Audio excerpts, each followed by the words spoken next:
오늘 본문 말씀입니다. 히브리서 10장 32절부터 39절까지 말씀입니다. 전날에 너희가 빛을 받은 후에 고난의 큰 싸움에 참은 것을 생각하라.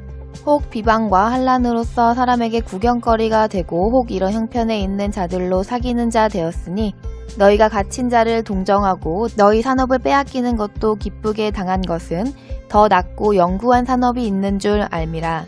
그러므로 너희 담대함을 버리지 말라. 이것이 큰 상을 얻느니라. 너희에게 인내가 필요함은 너희가 하나님의 뜻을 행한 후에 약속을 받기 위함이라. 잠깐 후면 오시리가 오시리니 지체하지 아니하시리라. 오직 나의 의인은 믿음으로 말미암아 살리라. 또한 뒤로 물러가면 내 마음이 저를 기뻐하지 아니하리라 하셨느니라. 우리는 뒤로 물러가 침륜에 빠질 자가 아니요 오직 영혼을 구원함에 이르는 믿음을 가진 자니라. 아멘.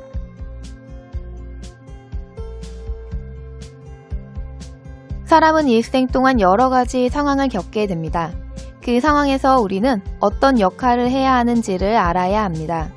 가정에서, 학교에서, 사회에서 우리의 맡은 역할이 무엇인지 분명하게 알면 그 맡은 역할을 잘 해낼 수도 있고 최소한 구경꾼은 되지 않을 것입니다. 그렇다면 우리에게 있어서 가장 중요하고 기본이 되어지는 나라는 사람의 정체성은 어떻게 생겨났습니까?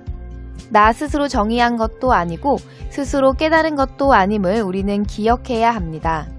내가 아닌 다른 사람인 부모, 형제가 나의 지위를 알려준 대로 받아들여 배우고 행하며 살아갑니다. 우리는 우리 스스로가 목적을 가지고 그 목적에 따라 스스로를 만들어서 스스로 지위와 때를 결정하여 세상에 태어난 존재가 아닙니다. 그러므로 우리는 스스로 자신의 정체성을 알 수 없고 태어난 순간부터 우리의 이웃된 부모, 형제에게 듣고 보고 배운 대로 믿고 살아가는 것입니다. 그 중에서 가장 두드러진 나의 정체성은 부모로부터 교훈을 받고 양육된 결과입니다. 우리의 부모님도 동일하게 부모로부터 배우고 듣고 양육을 받았고 모두 거슬러 올라가면 창조주 하나님께서 계시고 그 하나님께서 정해주셨음을 알 수 있습니다. 우리가 하나님의 뜻에 따라 창조된 사실을 믿어 하나님께서 정해주신 대로 설령 부모님이 부족하더라도 부모님이심을 부인하지 않고 섬기는 것 같이 십자가로 거듭난 자로서의 정체성도 하나님께서 주신 지위이므로 절대 순종해야 합니다. 히브리서는 그리스도 교인으로 회심한 유대인에게 주신 말씀입니다. 32절에 전날에 빛을 받았다는 것은 바로 그리스도의 빛을 받음으로 인하여 회심한 것을 말씀하시는 것입니다. 이 당시에 디아스포라 유대인들이 그리스도교로 회심한 후 예수님의 재림이 당장 이뤄지지 않는 상황에서 로마의 기독인 박해가 점점 심해지고 있었습니다. 이로 인해서 회심한 유대인들의 생계활동이 제한을 받아서 기존의 생업에 손해를 감수해야 했으며 유대교로 복귀를 종용받게 되는 등 여러 가지 어려움에 오랫동안 직면해 있으므로 믿음이 흔들리는 지체들이 생기게 되었습니다.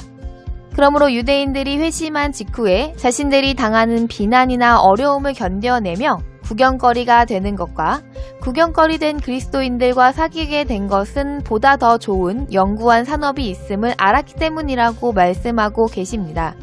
그러나 35절과 36절에서는 담대함을 버리지 말아야 할 이유와 인내가 필요함을 말씀하십니다. 처음 회심 후에는 여러 가지 고난과 환난도 견딜 수 있습니다. 그러나 그 고난과 환난의 시간이 길어지게 되면서 잠깐 후면 다시 오실 것이라고 믿었던 예수님은 그들의 예상대로 금방 오시지 않았고 어려움은 더해가므로 육신의 삶을 걱정하게 되었습니다. 그래서 히브리서 저자는 처음 가진 믿음을 잃어버리게 되는 지체들을 위하여 인내할 수 있게 권면합니다. 처음 회심하였을 때 가졌던 믿음은 다른 모든 것을 포기할 수 있는 좋은 것임을 깨달았기 때문이었습니다. 우리는 본래 생명이 없는 존재였습니다. 하나님께서 우리를 생명을 가진 존재로 창조하셨으나 인간은 하나님을 배신하고 생명을 잃어버렸습니다. 그런 우리를 하나님께서는 버리지 아니하시고 예수님을 보내주셔서 십자가의 고난을 감당하여 주심으로 말미암아 다시 영원한 생명을 부어주신 것을 깨달았고 육신의 잠깐의 생명이 아니라 영원한 생명과 영구한 기업이 비교할 수 없을 만큼 좋은 것임을 믿고 알게 되었습니다. 그러나 인내해야 하는 기간은 우리가 결정할 수 있는 것이 아닙니다. 분명 회심을 하고 더 좋은 것을 깨달아 영생을 얻었다고 할지라도 인내해야 하는 기간이 생각보다 길어짐으로 인하여서 잡은 것을 놓아버린다면 우리가 아무리 오래 견뎠다고 할지라도 영생은 잃어버리게 되는 것입니다. 그래서 우리는 인내를 온전히 이루어야만 하는 것입니다. 우리가 사회에 나가 취직을 하여 사원이 되었다고 할지라도 정해진 한 달이라는 기간 동안 고용자와 한 약속을 제대로 지켜 일을 하지 않으면 월급은 받을 수가 없는 것입니다. 우리는 월급을 먼저 받지 않지만 고용자와의 계약대로 의심 없이 일을 먼저 하는 것은 우리가 고용자를 믿고 그 약속을 믿기 때문입니다. 하나님을 믿는 것도 마찬가지입니다. 우리는 하나님이 명하신 뜻을 이루고 난 후에야 하나님의 약속하신 영생을 얻을 수 있음에도 불구하고 자신의 할 일을 뒷전으로 미룬 채 좋은 것을 먼저 얻기를 바라는 마음은 인내를 온전히 이룰 수 없는 것입니다.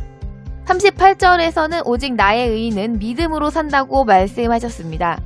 우리는 예수님의 의인입니다.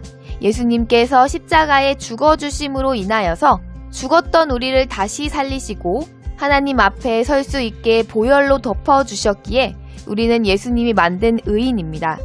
그러나 우리는 하나님께서 우리를 창조하신 것도 예수님께서 우리를 위하여 십자가에서 고난을 당해 주시고 죽어주신 것도 우리 눈으로 보지 못하였지만 우리는 그 모든 것을 믿음으로 본 것입니다.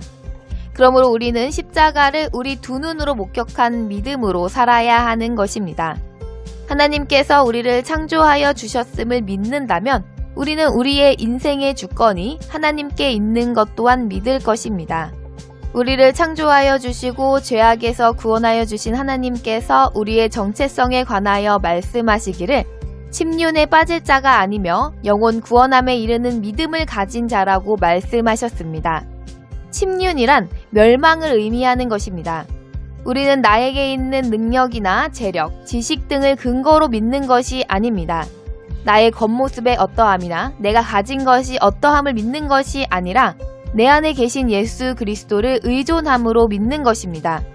그 예수님의 믿음으로 하나님께 나 자신을 의탁한다면 예수님께서 십자가의 죽음을 감당하신 것처럼 우리 역시 우리가 어떠한 고난과 환난을 당한다고 할지라도 하나님께서 우리를 그저 버려두시는 것이 아니심을 믿기에 어떠한 고난과 환난과 심지어 죽음도 두려워하지 않게 될 것입니다.